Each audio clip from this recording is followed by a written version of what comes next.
Welcome to the Beyond You podcast. I am so glad you're here and you're showing up every week. We didn't talk about something that might sting a little bit, but I promise on the other side of this conversation, there's freedom waiting for you, because a lot of times we tend to keep doing this. And I talked about this before in a different episode, but I want to go deeper into this.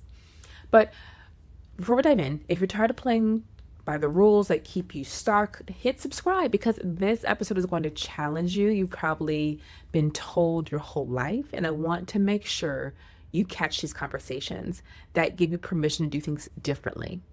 And all right, let's get ready for this conversation. Welcome to the Beyond You podcast, where we have real conversations about healing, trusting yourself again, and building the kind of relationships that actually feel good. I'm Samantha, and if you've ever felt like you're just going through the motions, like you're doing all the right things but still feeling disconnected, you're in the right place. Because here we go beyond the surface, beyond the hurt, beyond the patterns that keep you stuck. So take a deep breath, get comfortable, and let's get into it. So I need to say something that might make you uncomfortable. The person who hurt you, they don't owe you closure. And waiting for it is keeping you trapped. And I know I can feel some of you bristling already, but Samantha, I deserve closure. I deserve an apology. I deserve an explanation. I deserve to know why. I felt this way too. And I hear you, I really do. But what happened to you wasn't okay. I'll make that clear. The way they treated you wasn't acceptable. You deserved better. So let's kind of get all those things out the way.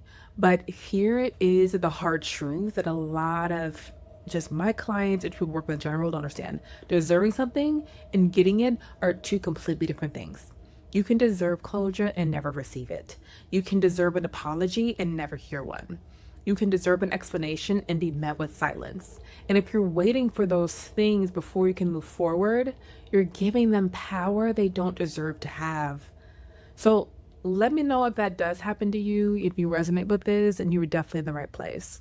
Because I know this is hard to hear, but sometimes the truth that sets you free is the one that hurts first. Today, we're talking about why closure from others is a fantasy, what you're actually seeking when you want it, and how to give yourself what they never will. Let's get into it. First, let's talk about this idea of closure. Where did it come from? Why do we think we need it? And why does it feel so impossible to move on without it? We've been sold a lie, right, about how healing works. Somewhere along the way, we internalize this narrative, okay? Internalize this narrative. If they would just apologize, then I could move on. If they would just explain what happened, then I could heal. If they would just acknowledge the harm, then I could let go. If they would just give me closure, then I'd have peace. We've made our healing conditional on their participation. And I need you to see how that sets you up perpetually waiting, because we're giving someone else, someone who's already proven they can't be trusted with your heart, the keys to your freedom. Closure feels like it would answer the question of why, and I get it. Because here's what I think is really happening when you're desperate for closure. And I thought about this from my own experience or hearing other people's experience as well. So you're not actually waiting for them to say the magic words that make it all make sense. You're trying to answer the question, what's wrong with me? Because when someone hurts you, leaves you, betrays you, ghosts you, your brain immediately goes to, what did I do? What's wrong with me? Why wasn't I enough? And you think if they would just explain, if they would just tell you what happened, you'd finally understand that it wasn't about you. But when I tell you, closure from them won't answer that question, because that question isn't actually about them. It's about you. So I want you to be able to think about, what question are you really trying to answer by seeking closure? Because we think closure will give us permission to move on. And this is the squeaky one that tends to come up, we don't even realize, because some part of you believes you're not allowed to move on until they release you. until they apologize, until they acknowledge what happened, or until they give you just their blessing in some capacity to let go. You have to stay stuck is what times we just think in general.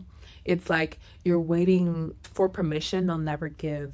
And in the meantime, you're the one in prison, not them. They moved on, they're living their life, they're not sitting around thinking about giving you closure. But then you feel stuck. You're waiting, you're hoping, you're replaying, you're rehearsing what you'd say if they ever came back.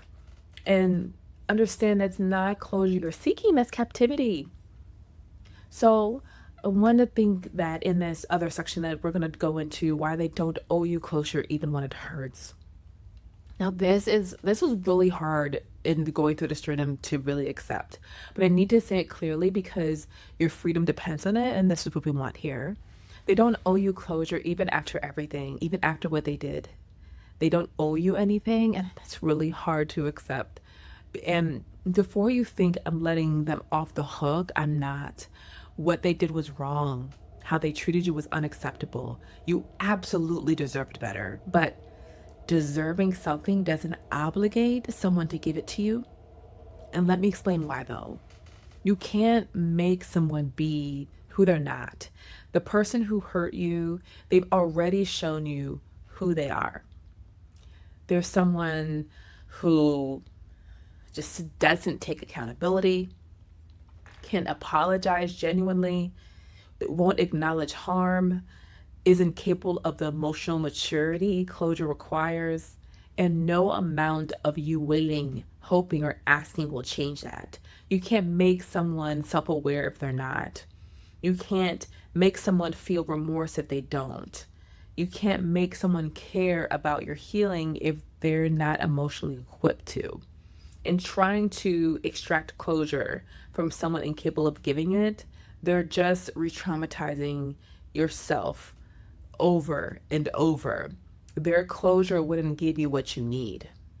There's something, and just here's something I learned the hard way in my own experience. Even when people do give you closure, it's rarely satisfying, rarely.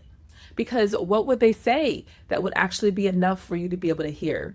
I'm sorry. You'd wonder if they meant it. I was going through things that doesn't justify what they did.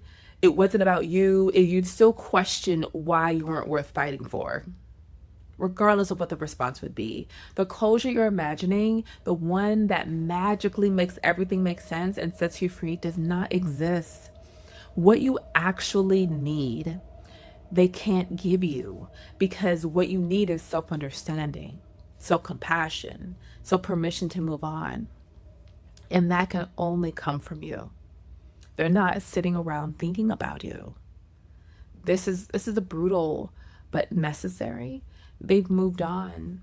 They're not losing sleep over this. They're not waiting to give you closure. And I'm not saying that to hurt you. I'm truly not. I'm saying it to just be able to wake up and be able to know that while you're stuck in the past, analyze, replaying, waiting, they're in their present, maybe their future at times. And the question you need to ask yourself is, how much longer am I going to give them my present while they don't even remember my name or what even happened or even what they did? And if this one hits you, then I know it's hard, because closure from them keeps you tied to them. Here's what nobody tells you. When you're waiting for closure from someone, you're still in a relationship with them. Not a healthy relationship, not even a real one, but in an energetic one. An energetic one where they still occupy your mental space. You're still trying to make sense of them. You're still hoping they'll show up differently. You're still giving them power over your peace. And as long as you're waiting for them to set you free, you're not free. Real freedom starts when you stop waiting for them to give you anything. So, that was a challenging one. So let's go into what you're actually seeking and how to give it to yourself, because this is what everyone's trying to come here for, right? All right, so if closure from them isn't the answer, then what is? What do you actually need? Let me tell you what I've learned, both in my own life and in my work with hundreds of women. What you're calling closure is actually a few different needs that you can meet yourself. Okay. So you need to understand what happened. When you say, I need closure, part of what you mean is, I need this to make sense. You need to understand why they did what they did, why it ended, what was wrong. So here's the reframe. You don't need their version of events to understand what happened. You can make meaning of it yourself. So sit down with your journal, whether it's your Miss Me journal you're using, it is perfect for this, and write what actually happened. Just the facts, no story. What patterns do I see? What did this teach me about what I need/don't need? What red flags did I miss or ignore? What was a relationship teaching me? You can create understanding with their input. In fact, your understanding will probably be more accurate than anything they tell you anyway. You need validation that you weren't crazy and another thing you're seeking, right? I need someone to acknowledge that what happened was real and wrong.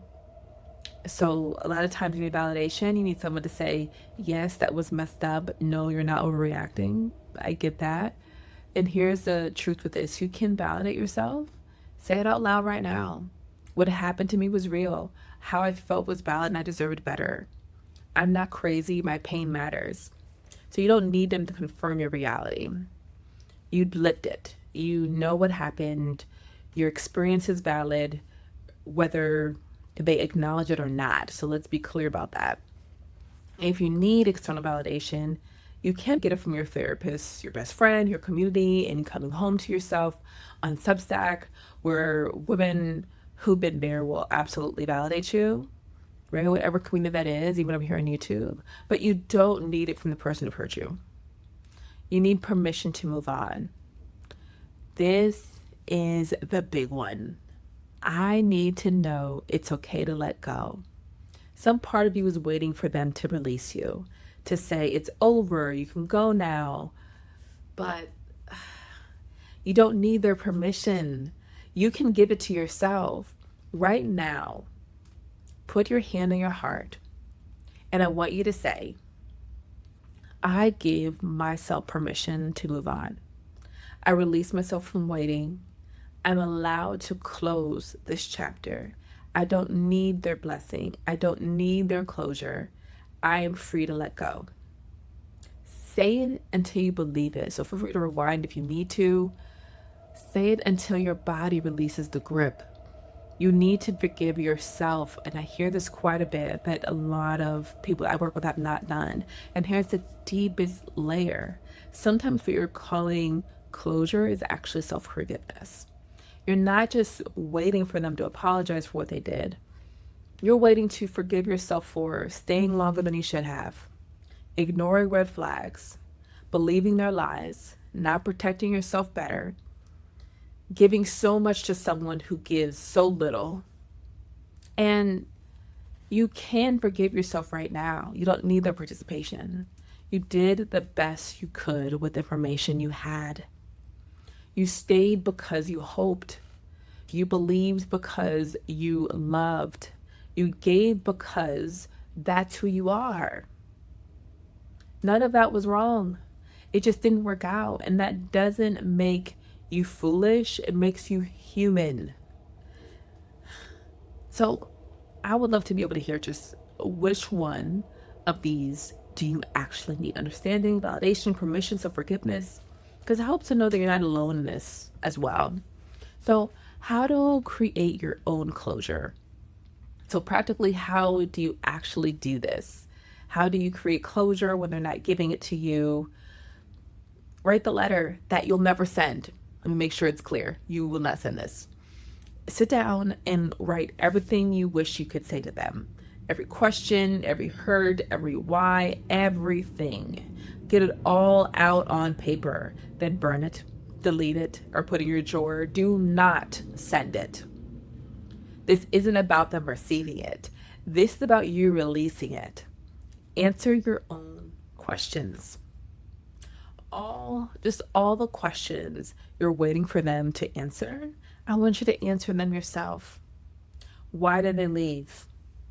You could say something like, they weren't capable of the relationship I needed.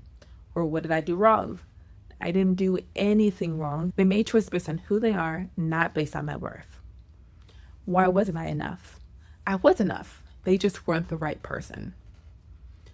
Your answers will be more truthful than anything they'd give. Anything they give you anyway. Creating a closing ritual, do something symbolic that marks the end.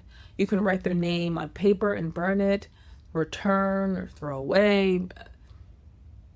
Items that remind you of them, okay? And having a friend witness you say goodbye. Create art that represents releasing them. Journal a goodbye letter. Your nervous system needs a marker that says, this is done, I'm moving forward. So I want you to redirect your energy every time you catch yourself thinking about them, when in closure, replaying scenarios, redirect. Ask yourself, what am I avoiding in my present by staying in my past? Then do something that grounds you in the now. You can be able to call a friend, move your body, work on a goal, do something that reminds you when you are becoming or who you are becoming in general. The more you practice redirecting, the less power the past has. So I want you to be able to get support. You don't have to do this alone. Process just with, whether it's with your therapist, your journal, your community, just whatever that looks like for you. Because once you're in a place where you know that you can do these things for yourself, right? Because closure isn't a one-time event. It's a practice and you need support. So I know that we talked quite a bit today, and I am so glad that you're just kind of joining us, because before you go, I need you to really hear this. The closure you're waiting for, it's not coming. And that's actually good news though, because as long as you're waiting for them to set you free, then you're not free. But the moment you realize that you can release yourself, that you don't need their apology, their explanation, their acknowledgement, that's when you actually get to move forward. They don't owe you closure, not because you don't deserve it, but because you don't need it from them. Everything you're seeking from them, you can give yourself. Everything you're seeking from them, you can give yourself. Understanding, you can make meaning of what happened. Validation, you can confirm your own reality. Permission to move on, you can give it to yourself. It could be self-forgiveness. Self-forgiveness, that's between you and you. And when you stop waiting for them to give you what they can't give you, you become unstoppable. Because now your healing isn't dependent on someone who's already proven they can't be trusted. Now you're in charge. Now you're free, because that's what we need and that's what we would want. So here's a need from you. I just want you to share this episode from the friend who's been waiting for closure that's never coming. You can tag me at Instagram at 𝐬𝐮𝐬𝐫𝐞, or Moving Beyond You on TikTok. And I want to know, what are you going to stop waiting for? Subscribe if you haven't. These conversations that give you permission to do it differently. This is what we do here. It's for ongoing support. No, we are here every week. We have our newsletters or different things so you can get this advice and being pouring into you every single week. So I am so glad that you are here, and I cannot wait to see you next week. Talk soon.